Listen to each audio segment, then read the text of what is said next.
What's going on, guys, and welcome in to this edition of b-schaeff Daily. Brenden Schaeffer with you here. It is Tuesday, September 17th, 2024, talking some St. Louis Cardinals today. It's been a minute since we have been on the podcast. Been spending some weekends in Columbia. Mizzou football has been a big part of what I've been up to recently, but jumping back in on the Cardinals, obviously that series in Toronto was a wash. I did send a tweet. Cardinals got swept. I want to talk a little bit today, though, about Andre Pallante and the way that he is really establishing himself for what the future of this Cardinals rotation could look like. And we'll give him some flowers because he outdueled Paul Skenes on Monday at Busch Stadium. I don't think there is any question about that. He's been very impressive. So we'll go a little bit through Andre Pallante, what's going on with him, and we can kind of mock up what that rotation could look like for next year. I know that's going to be a big topic of conversation all off season long as we look to figure out, well, what are the Cardinals' plans going to be for that situation? As, look, I mean, they've got guys, Miles Michaelis is under contract, but do people feel excited about the notion of putting him back in for another year with the numbers that he's had? Steven Matz, obviously, is going to be a looming question. The options on Gibson and Lynn are going to be questions, and those will be answered pretty early in the offseason. Be able to have a feel for whether or not the Cardinals are going to bring either of those guys back.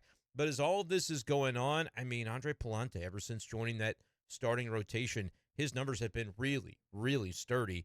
3.62 ERA as a starter. I don't think you could ask for much more than that. And it's peripherally been good too. 650 OPS. So Andre Pallante doing really well. We'll talk about that, but we also got to talk about kind of the bittersweet aspect of the win yesterday.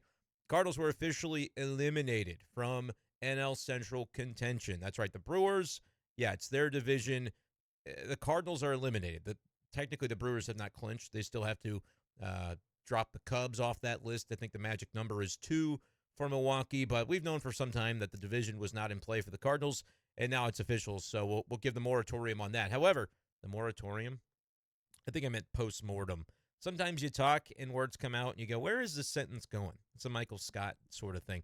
But I want to let you guys know I'm proud to be partnering with Underdog Fantasy, my favorite place to play fantasy games. Check out their Pick'em game. It's easy to play. You pick 2 to 8 stats of your favorite players. Choose whether they will go higher or lower on those stats.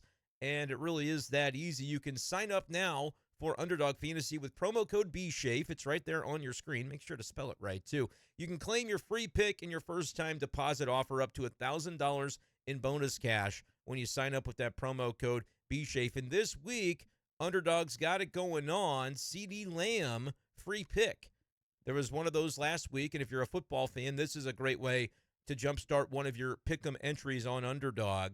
CeeDee Lamb free pick. You can see it right there on the Tuesday calendar. Lots of promos and things going on throughout the week at Underdog Fantasy. But basically, if CeeDee Lamb gets higher than half a yard, 0.5 yards in his next game, well, that pick toward your pick'em entry is going to count as a win. So make sure to check that out. Once again, promo code b-schaeff at Underdog Fantasy. Sign up for your first-time deposit offer as well as a free pick. That's in addition to that CeeDee Lamb free pick that I was talking about. So they're a sponsor, a partner rather, of the program. So appreciate you guys for supporting and checking out Underdog Fantasy if you enjoy it. And it's not just football. They do baseball. They do basketball, all sorts of sports. You can play fantasy on Underdog. All right, let's talk about the Cardinals. Let's talk about Andre Pallante. I mentioned the 3.62 ERA, and like I said, the peripherals are good too. His FIP since joining the rotation is 3.78. His OPS against is 650. Opposing batting average, 236. And this is over a 99 and a third inning sample size. He has been dynamite since that May 29th when they brought him back up, brought him into the rotation for the first time this season. And, I mean, it's kind of funny how the Cardinals stumbled into Andre Pallante as a productive member of their rotation because he wasn't really destined for that role, right? It was only as a result of him struggling as a reliever that it went that way. And we remember when they sent him down, the way that it was described was that Ollie Marmol basically kind of told him, hey, you're going down, but this could be an opportunity for you. Do you think that the best thing forward for you is to go down and work as a reliever where you can fine-tune some of the things that have been going wrong here, and that maybe gets you back here quickly, or would you rather stretch out as a starter? And he was not hesitant in his answer. He wanted to be a starter because he's always viewed himself that way. And we talked on B-Schaeff Daily at that time about how the fact that it feels like, and even it's easy to say now, but even then to me, it felt like we always saw the best of Pallante when he was in as a starter. Last year, his struggles when they cropped up, it was like just some bad BABIP luck. He would come in as a fireman reliever to try to get the double play ball. And he'd often get the ground ball, but what would happen? Well, the defense wouldn't really back him up, or it would just be a bleeder that would get through. And suddenly it looks like Andre Pallante is a terrible pitcher and everybody's dogging on him. And that really wasn't the best way to use Andre Pallante. The best way to use him is to allow for his stuff to kind of get better as the game goes, to know that he's going to be in the strike zone for the most part. Now, he does walk guys, and that's something that he's been working on. He talked last night on the postgame show about basically fastball mechanics needing to be corrected, and he threw 28 of 30 fastballs in his bullpen session leading up to this game to try and get back to the basics and the core of what he's trying to do mechanically and get rid of some of the walk issues that he has dealt with and endured in recent games. I think he walked like 5 guys in his game prior to last night. So that was something that he was cognizant of, and last night he was a much different guy. Walked just 1. He struck out 9. Pallante's got good stuff, man. And I mentioned the 3.62 ERA. That's as a starter. On the season, his ERA is 3.87, and that includes some really rough times in April. So for him to start with like a 6.5 ERA when they sent him down and come back and get it all the way to where it is now, 7 innings of 0-run baseball, 4 hits allowed last night, outdueling Paul Skenes. I mean, Skenes was good as you always expect him to be. 6 innings, 1 run allowed, 7 strikeouts. The Cardinals, to their credit in this game, got 3 hits with runners in scoring position, which has been a huge issue for them. I think they had a game over the weekend where they were 2 for 17. I mean, that's kind of the story of their season, and Ollie Marmol alluded to it in some of his comments I saw from the games in Toronto, where he said that that's been, something plaguing them. And when you look back on this season, that's going to be one of the big things that made it not go the right direction. But I can recall earlier in the season, he kind of pushed back on that notion and said it was really more a factor of the offense as a whole was struggling, and it wasn't specific to the RISP situations. But I think now, I mean, it's just kind of undeniable that RISP has been a real problem for the Cardinals, and there's really no way around that. Now, they got it done. 3 for 10 last night is enough. Like, you don't have to be batting 500 with RISP.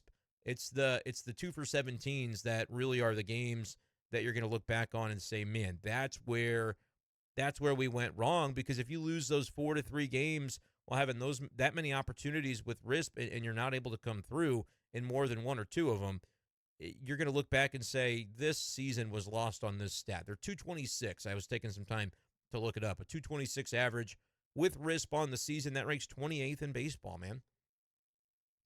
Really is that simple when you look at the offense this season. And the OPS is the same, 635. That's a 28th ranked OPS in Major League Baseball this season with runners in scoring position.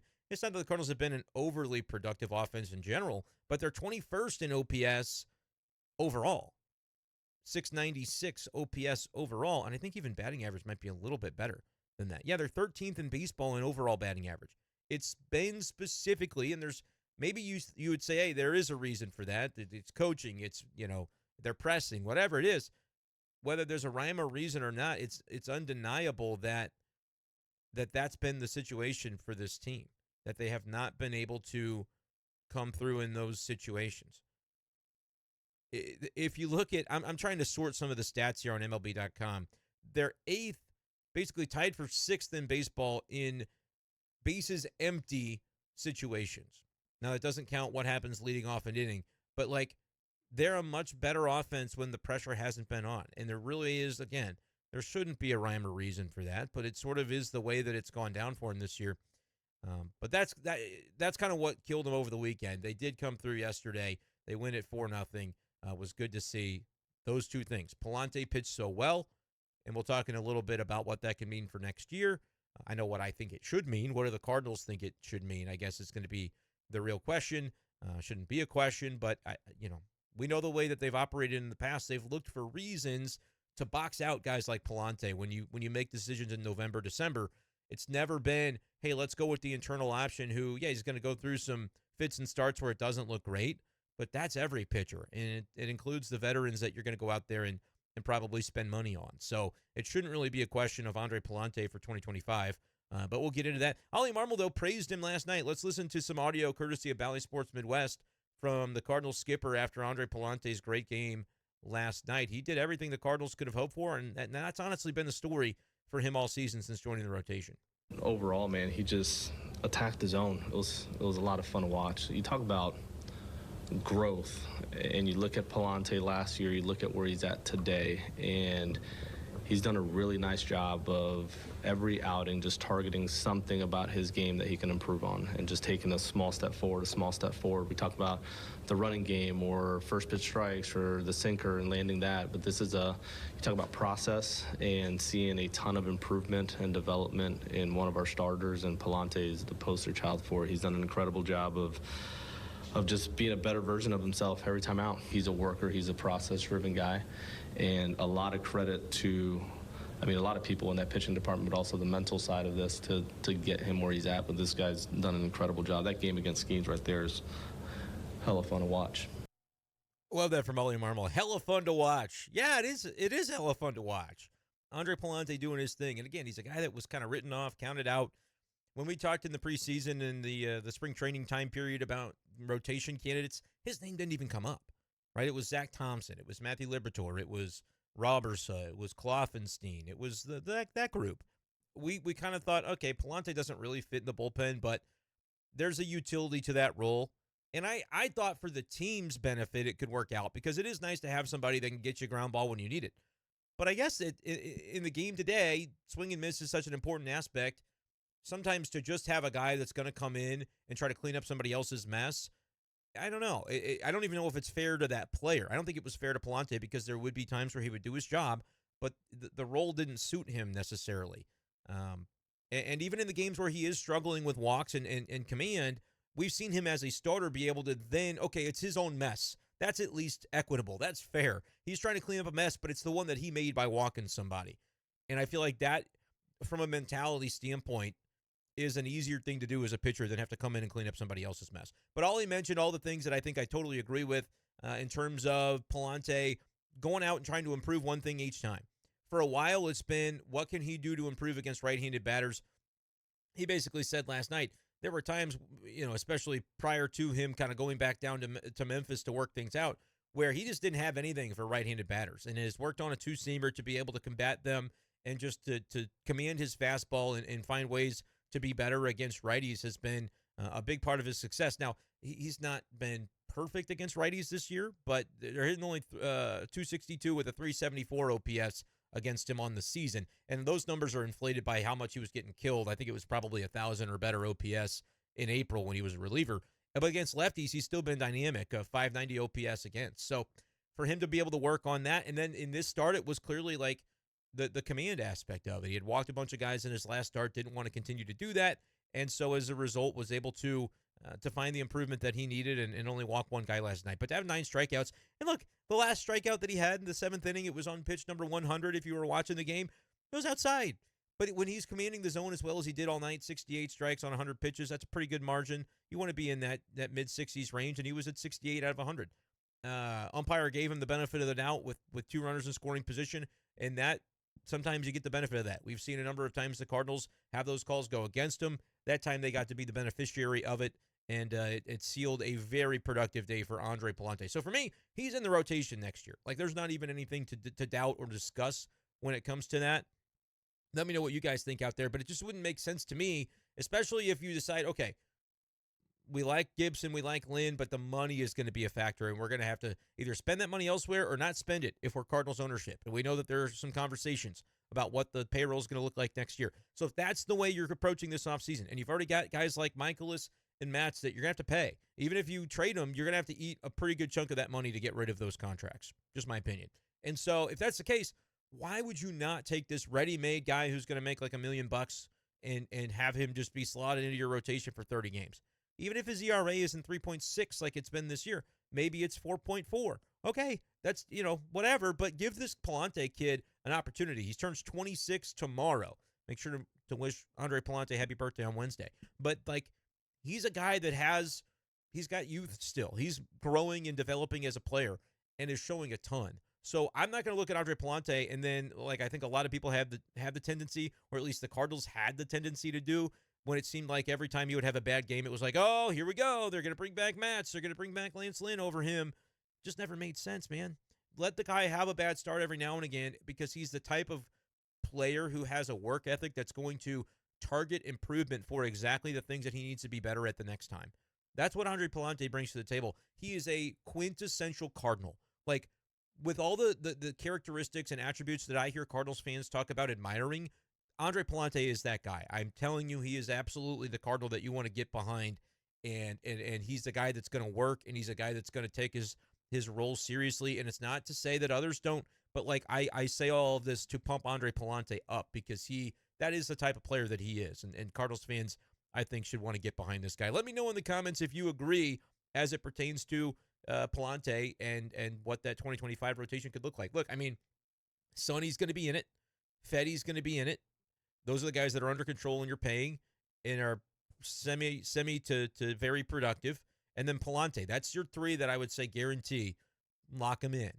And then you can kind of look at the margins and go, what about Michaelis Matz? Do you say one of those guys you can keep, the other you try to float in a trade, and if you have to pay 75% of their salary to get rid of them, you do it anyway? I think that there should be some consideration to that. What about guys like Michael McGreevy? Do we get to see him for another start or two before the season ends? They're kind of running out of time, but he's definitely somebody that I think would be interesting to get another look at. And then what about guys like Graceffo, some of those other younger players that have been in AAA that we maybe don't have the view of they've got a really high ceiling, but the floor is really what you're after, I think. And if you can do that internally and then say, well, we're not going to spend a lot of money, but even the money we do spend, we can spend it elsewhere. Spend it on the bullpen. Spend it on getting a marquee bat that, maybe they could end up needing if Goldschmidt walks to replace him. Something of that ilk, I think, could make a lot of sense. So I'd like to see the Cardinals give a look to those internal options for those last two spots. But they are paying Michaelis, so I wouldn't be shocked to see, hey, Michaelis is just going to be in there. But I think we would all agree he has not been good enough this year. Matz, you can't rely on in a starting role. I know he's getting paid, but I just don't think you can rely upon him to fill a spot for 30 games throughout a season as a starting pitcher. Lynn Gibson, could they bring one of those guys back? It's not crazy. The money is like 11, 12 million, something like that. You could. I think it kind of caps your upside, and it prevents you from learning about one of those younger players. Like, would I rather see a Lynn or a McGreevy to pencil into the rotation next year? I think McGreevy, because if it flames out, that's okay. You kind of have to go into 2025, not with expectations of we have to make the playoffs. That's what they said this year. Because it's not going to happen, they're 75-75, eliminated from the division, 7 games back in the wild card. Because it's not going to happen this year, I think you have to take a little bit of a different approach next year and say, what helps us the most to build this organization up from a foundation so that it's not every single year trying to fill flex seal tape and stop gaps and plug holes with expensive veterans and free agency who have limited upside but the potential to not bottom out on you. I think they just have to kind of lean into where they're at right now, and that could mean giving some opportunities to unproven players. And that's not really been their MO in recent years because they're always trying to contend. They have high expectations. I'm not saying lower expectations, Cardinals fans. I'm just saying be realistic with where you are, and that could mean leaning into some of those AAA guys. And look, guys like Quinn Matthews are coming. I think he'll be here at some point next year. It might just be a little bit lofty to tell him game one, he's got to be, ready for game one. I think that might be just a little bit of a stretch, and I don't think the Cardinals are necessarily looking to do that either. I don't think the Cardinals are trying to rush anybody, and especially a guy like him who is probably their top prospect in the entire organization right now, this side of J.J. Weatherholt, who obviously is another big-time prospect, but is also somebody that is still a little bit of ways away in the lower levels of the minors. So that's kind of the way that I'm looking at it. Let me know if you guys agree, disagree, and where you see the last couple of weeks of this season. Like, it's all winding down. It's been quite a ride, but that's where the Cardinals are at right now. So let me know your thoughts on everything going on, and we'll try to get you some more B-Schaeff Dailies coming up. And obviously with the offseason stuff coming just around the corner, we're going to hit that pretty heavily too. You're also going to start to see some probably Mizzou football and some different kind of maybe even St. Louis Blues stuff on this channel. So just be prepared for that and continue to consider checking out Underdog Fantasy, promo code b-schaeff. Appreciate you guys, as always, for watching, listening, and we'll talk to you next time on the show. Peace.